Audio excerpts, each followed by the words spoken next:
Hello, hello, Dr. Richter here. This presentation is so important, I decided to put it on YouTube so everybody can enjoy it. Why omega-3 is so famous, and there's new data and there's old data, 55 years of it. And I put it all together so there's no doubt anymore in your heart how important omega-3 really is. And this is exciting news and old news, and I will explain to you why omega-3 is important and point out some biochemistry. And I hope you will find value in this presentation. So we have published this, Nourish and Flourish, the fat that fuels us.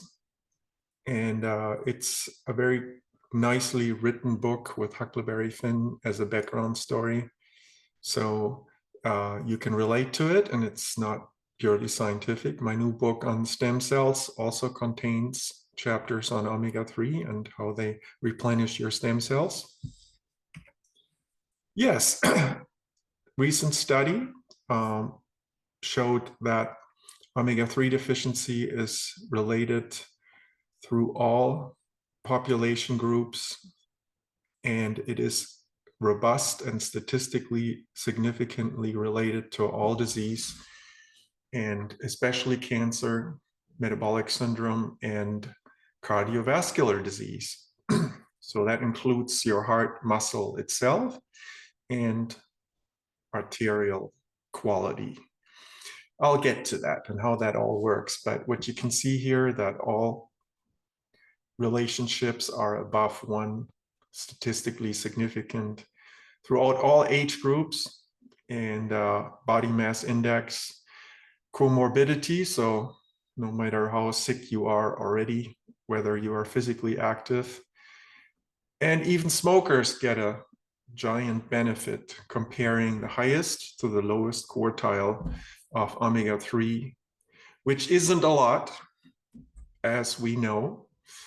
Most people test 90% deficient and have a very high inflammatory index. Let me show you how that works. So that index is inflammatory omega-6 over anti-inflammatory omega-3. The test that should be done, traditionally, it's not done. It literally is ignored in Western medicine blood work, and I will show you that it is actually on top of all tests. It should be the first test to be done and the last test that should be done. All other tests follow. And here you can see that with every unit increase of inflammatory omega-6, your all-cause mortality increases by 2%. So that doesn't seem like a lot, but imagine you're testing 30-1, 40-1, 50-1 inflammatory. Now your risk increased significantly.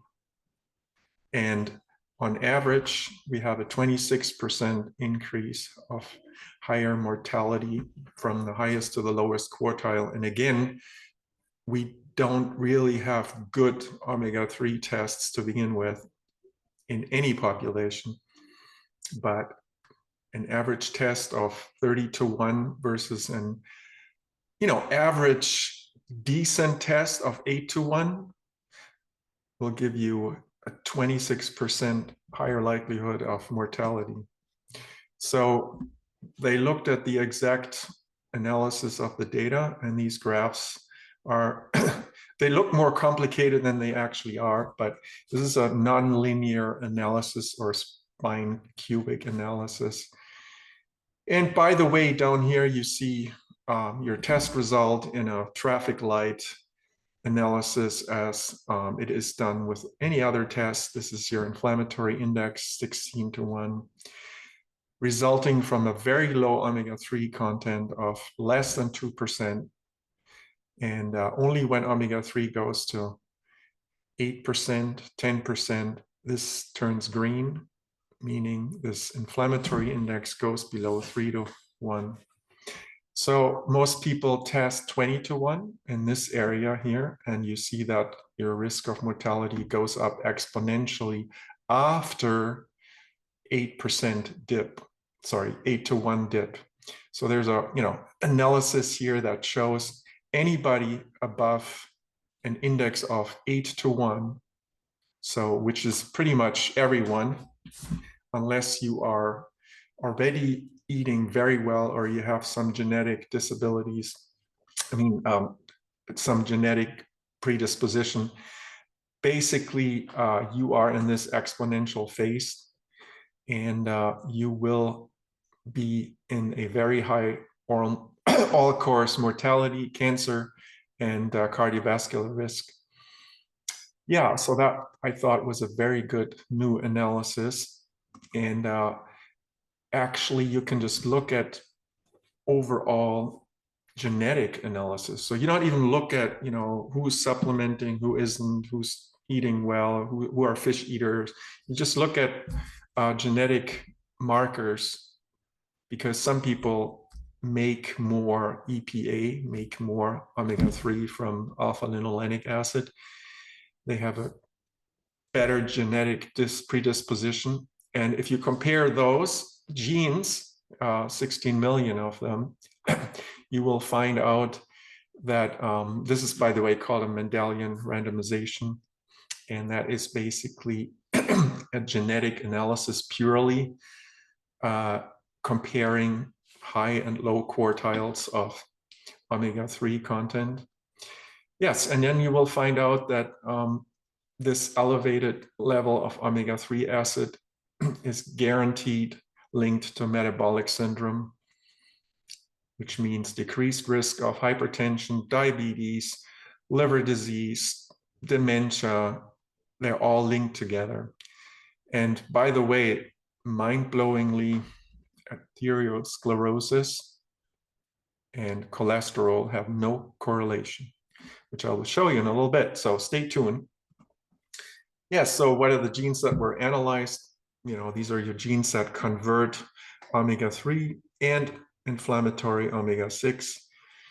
And that's supposed to happen in your body, but we now see that it's not happening anymore. So we need to actually eat EPA and DHA in order to stay anti-inflammatory. So all omega-3s turn into anti-inflammatory messengers in the body, eicosanoids, and all omega-6 turns into pro-inflammatory messengers. Now your cells are, as you've shown previously, 20 to 1 inflammatory, so that inflammatory message is never turned off. Because you are up to 95% omega-3 deficient, you cannot combat that chronic inflammation. So I previously called this the kill switch. Why would nature install such a fragile molecule to keep us healthy? But we were basically made to make some EPA and DHA, even from plants.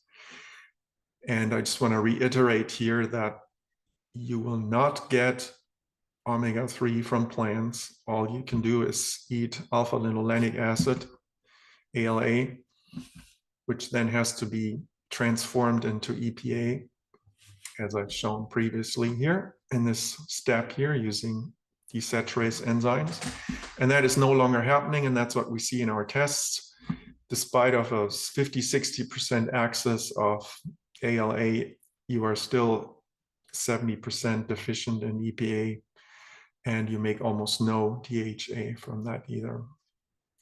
So the reasons for this, which I now call a broken kill switch, are our high intake of omega-6, and basically it's competing continuously with these enzyme processes, and these mechanisms cause a negative feedback, so you make even less EPA, which overall causes a vicious cycle in itself.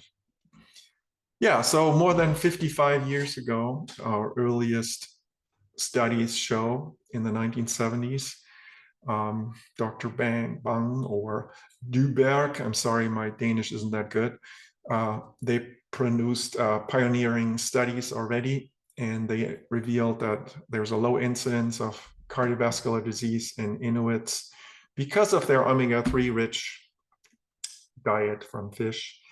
And that sparked extensive research.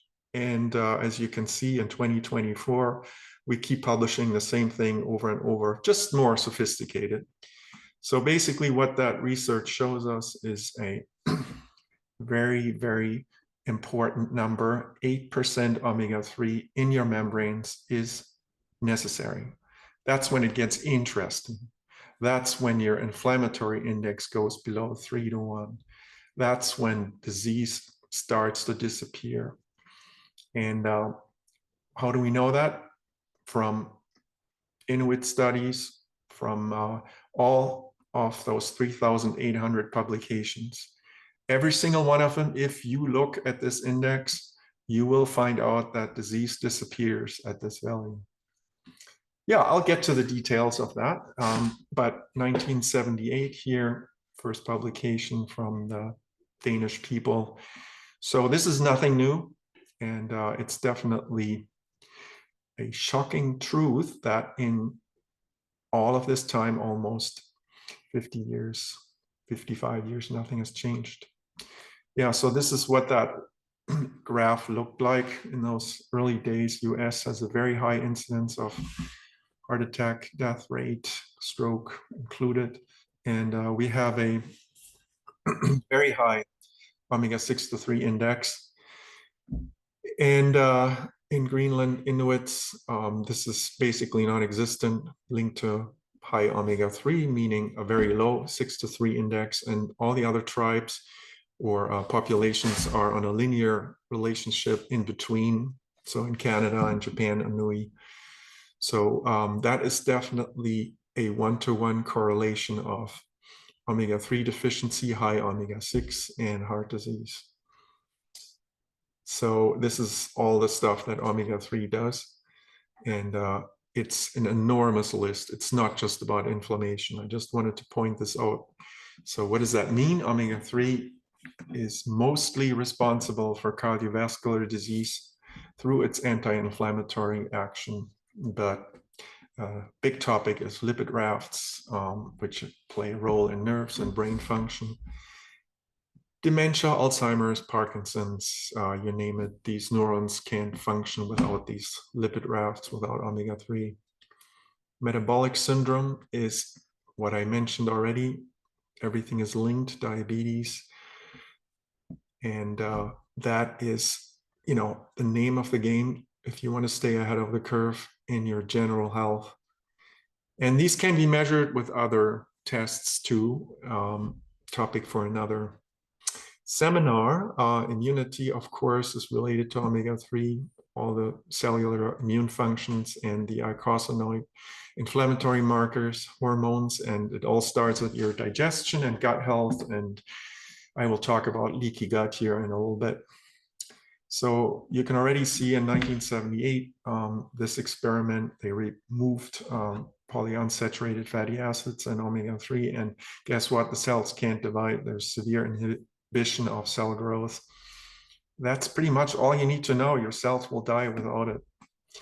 And you get to the statistics, then what? You have to put it all in a context, right? So you have a 50% lower chance of dying of what?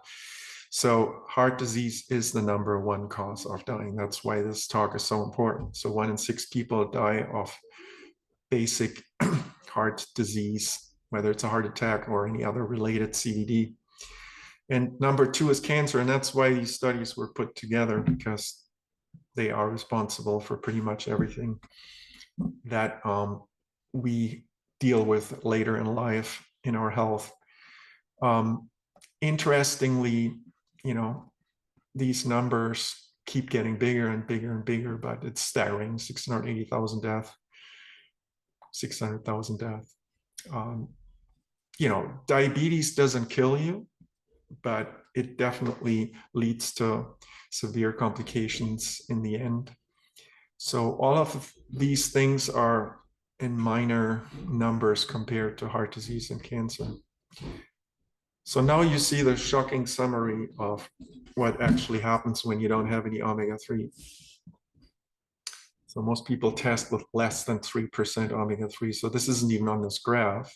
But if you give 3.9% in this study, which isn't a new study, it's from 2007, you have a 100% chance of heart attack. And then you start making your way down to 6% omega-3, which for most people takes 2 years. And you see a significant reduction in your risk of heart disease. And you basically only are safe beyond 7.5%, 8%. And that's what I previously showed you. And that data has been established now in thousands of articles for over 50 years. So this isn't just a number, it's actually the number. And we need to be above 8% to be safe from heart disease and stroke included. And even these studies don't ever get there. In this particular study, they use a ethyl ester of omega-3 produced by a chemical company, BASF. And they say themselves they don't even get to 8%. So they don't give people enough. They don't give it often enough. Bottom line is their omega-3 index doesn't even barely reach 8%. And this has been done since 1994. And these products are given in these studies. They're inadequate. They are not actually showing the full potential of omega-3 yet. The results are 100% correlation. You cannot argue with this result despite of inadequate supplementation. And that is even more shocking truth. Yeah, so here is the beyond everything shocking truth with is none of the other markers that you look at your lipid panel matter, which isn't even cholesterol is not a lipid panel, okay? Cholesterol is not a lipid. That's besides the point. We need to actually come up with a whole new lipid panel that's actually really truthfully showing the problem. But you see that there's no relationship. If you look at the lowest versus the highest quartile of omega-3, you are basically reducing your risk of sudden heart attack significantly only with omega-3.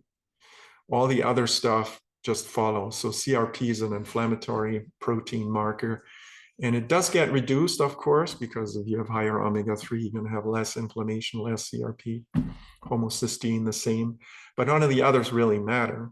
So there's no relationship between cholesterol and heart disease. And we know that from statins, they don't work.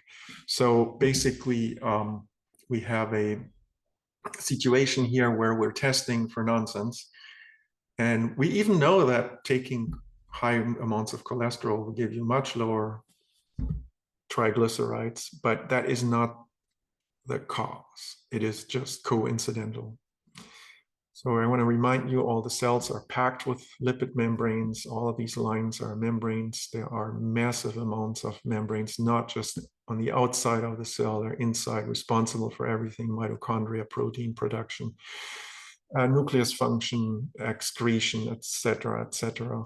So we have a vast outnumbering of lipids versus proteins, 21 million versus 3 millions.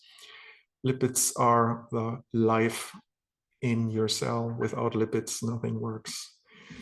Back to heart health and back to why this all happens. And that is because of your cardiolipin in the mitochondrial inner membrane. And I will see, you will see shortly here how that all works together. But cardiolipin is basically your lipid that contains 4 chains of polyunsaturated fatty acid and a very high amount of omega-3.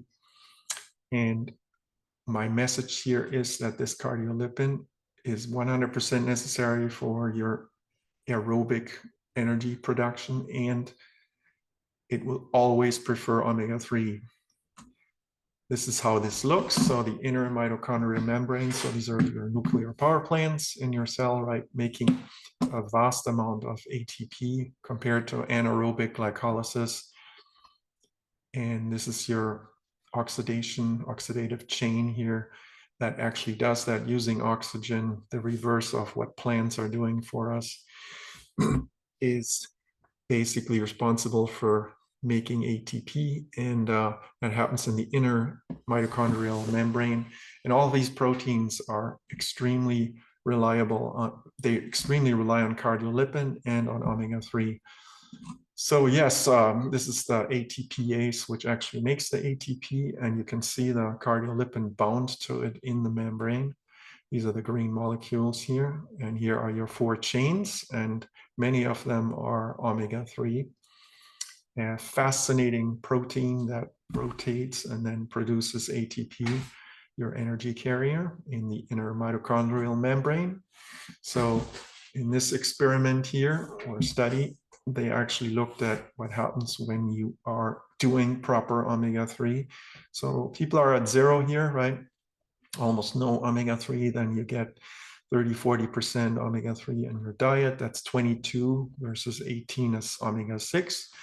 So it will be exchanged. So the body starts kicking out omega-3, omega-6, and replenishing it with omega-3. So only when DHA increases up to 38% in the diet, your DHA levels are actually really significantly improving. And you will see that again on another graph. But let me show you first how that all works again. So this is your membrane. This is blue as water, and here's your cytochrome C in the membrane. By the way, membrane proteins really are the ones doing the work. And if your membrane isn't happy, you can't be happy. It's all about the membrane. And then you have your cardiolipin here with its 4 chains, and it's in the membrane directly interacting with the protein. And how does this work? They have actually identified all of the binding sites. You can see in those yellow little dots here where cardiolipin interacts, and it actually is a functional part of the actual cytochrome C. It's trapping the protons that then get transported through the membrane, making this gradient, and then the ATPase uses that to make ATP. So without cardiolipin, this process of creating this proton gradient does not work, and ATP synthesis in your mitochondria doesn't work. So what happens if you don't have the lipids? You can't even solve the membrane protein structure. We already knew that in 1998.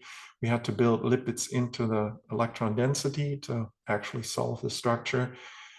And this is your rhodopsin in your eye, very similar to the bacteriorhodopsin. Same process. DHA is necessary for your eyes and the function of rhodopsin. So what happens if the cardiolipin oxidizes? Your mitochondria die. You see this here. Your mitochondria look very unhealthy. All these ordered lamellar interior structures get disordered, and you have destroyed sections of your mitochondria. This is the so-called Barth syndrome, which causes cardiomyopathy, severely damaged hearts.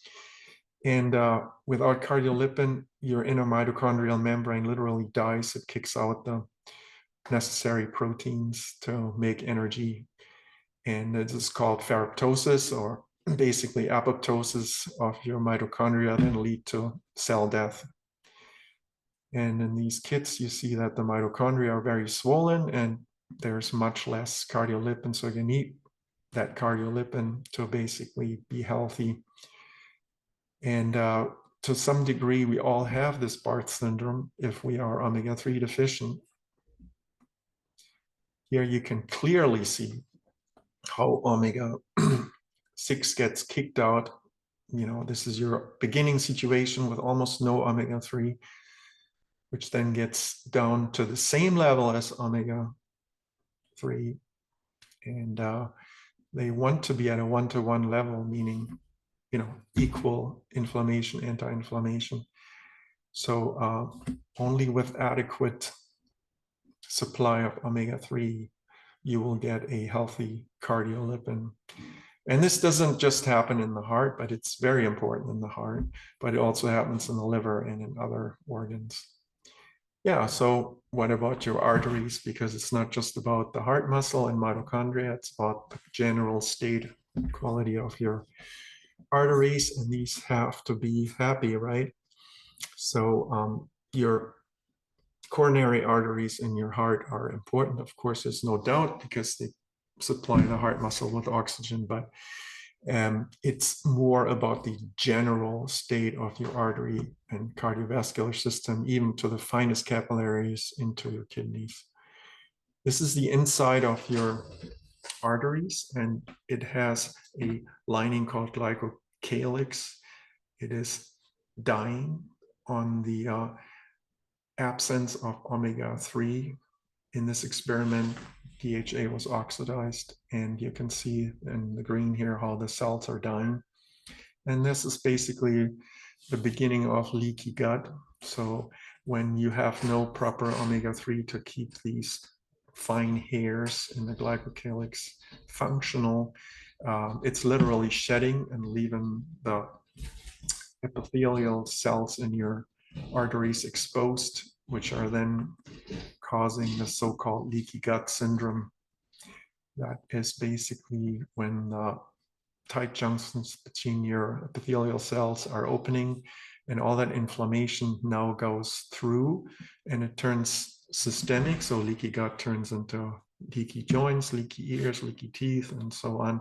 The beginning of arthritis, when that arthritis is prominent in your joints for years or decades, obviously your cartilage gets digested, and that is osteoarthritis, but it all begins and starts with inflammation.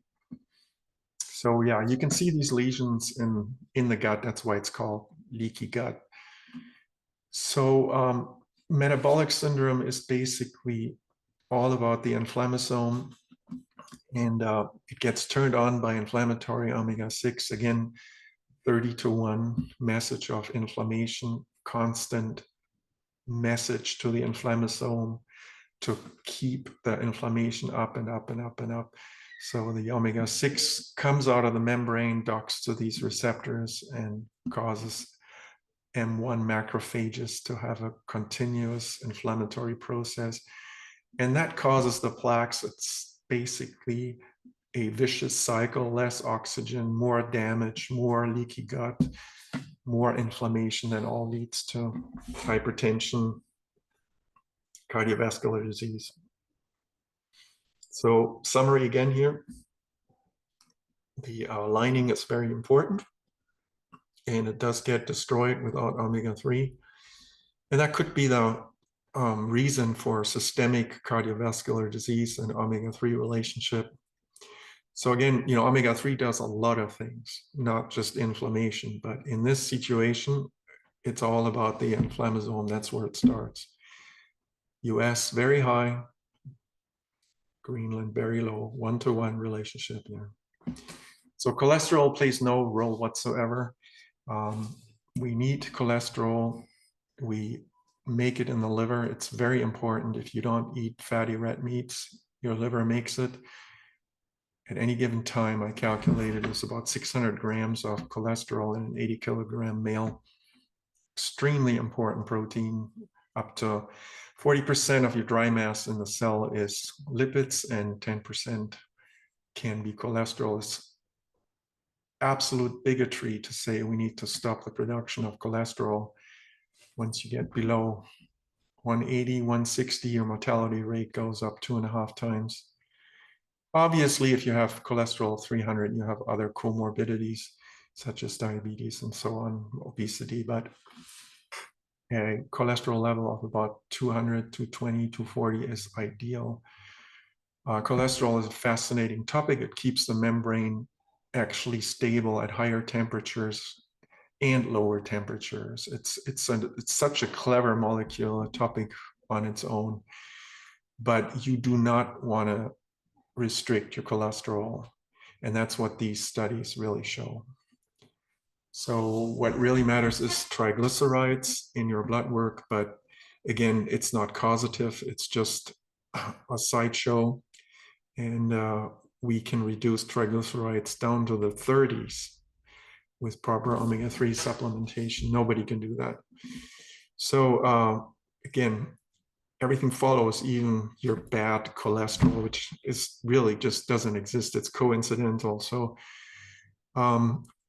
cholesterol is a whole topic on its own. I just want to really point this out to you that it is not the cause of arterial disease. It is just a cause side effect. This is the cause, your omega-3 deficiency and the lack of anti-inflammatory ingredients in your membrane. These so-called series 3 prostaglandins basically missing from your cells, and they can never stop that inflammation. Arachidonic acid is in 30x, 40x, 50x, constantly inflaming. That's the name of the game. That's how your arteries get destroyed. That's how your mitochondria get destroyed. That's why you have heart disease. So again, you should get tested because your diet is very rich in omega-6, even in traditional fishing countries like Norway and Japan, which test half of the US, but they're still over 10-1. We cannot avoid omega-6 anymore. It's impossible. All we can do is balance it out with high quality, non-rancid omega-3, which we have. But if you don't test for it, how would you know what you're doing is actually working? You're just wasting your time. Plus, rancid omega-3 supplements. And by the way, all gel caps are rancid, just simply not supported. They have very high surface. Omega-3 is very unstable. It oxidizes very easily. And you can simply open up the capsule and smell it. You'll smell the rancid. And it's nauseating. You would never actually drink that or ingest it if it wouldn't be in a capsule. So our products are stabilized with polyphenols, and they're super important to keep omega-3 happy. And there is very few other products in the world that pay attention to adding proper antioxidant. Vitamin D and E are not proper antioxidants. They are very low on the ranking. They are not sufficient. They will not keep your omega-3 happy. And that is simply not adequate what most products contain, and that's why they are rancid. Yeah, I hope that all helps here, and I have explained the relationship, and I will definitely want to talk about kidney disease and other cardiovascular problems some other time. Hope you have a good day, and please contact me and look at my website, omega3health.us, for more questions.